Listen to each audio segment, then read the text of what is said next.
Assalamualaikum. Hi, I am Amirul Aiman. I will present my individual assignment. I was given one question. The situation is Pat buys a motorcycle with John at RM 20,000. Then before Pat buy the motorcycle, John tell Pat that the motorcycle only have one previous owner. But a few months after that, Pat discovered that the motorcycle actually had three previous owners and was worth only RM 15,000 at the time of the sale, advised Pat. The issue is first whether or not there is the misrepresentation by John. Second, is it that a fraud by John? The first issue whether or not there is the misrepresentation by John.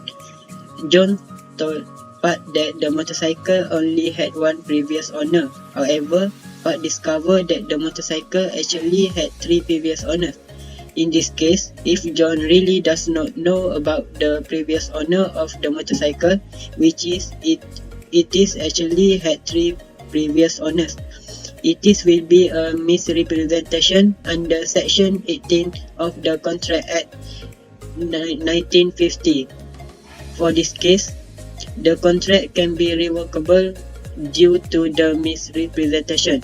In conclusion, Pat can choose whether to set it aside and treat it as it had never been made, this is called rescission, or to continue with it.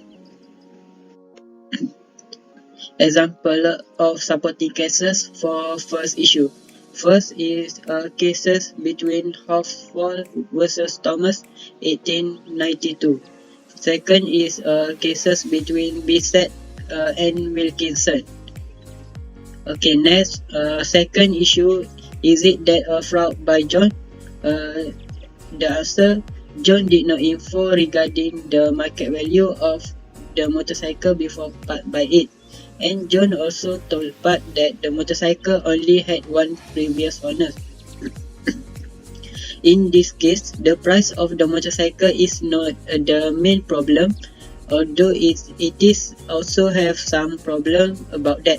The main issues are about the previous owner of the motorcycle, where John tell Pat that the motorcycle have only one previous owner, but actually the motorcycle have three previous owners.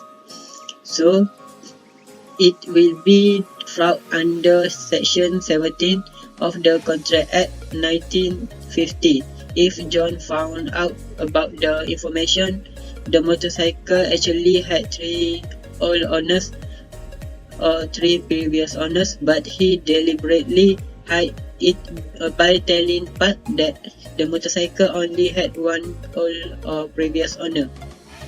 In conclusion, Pat could avoid the contract, or Pat also could insist that the contract shall be performed by John and ask the money that he buy the motorcycle RM 20,000 repaid by John.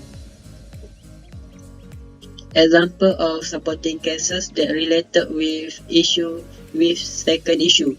The first supporting cases is case between Datuk Jaginda Singh NORS versus Tara Rajaratnam on 1983. The second case is a case between Senana Yanke versus Anyo Yeo in 1965. Okay, for the conclusion, there are two situations, either it can be a fraud or a misrepresentation. So I think that Pat can take action under any of that two situations above, either under a fraud or a misrepresentation. If it is a fraud, Pat can take action against John under Section 17 of the Contract Act 1950 under fraud. If it is a misrepresentation, Pat can take action against John under Section 18 of the Contract Act 1950 under misrepresentation. Okay, I think that's all from me about the presentation of my individual assignment about the case between Pat and John. That's all from me. Thank you.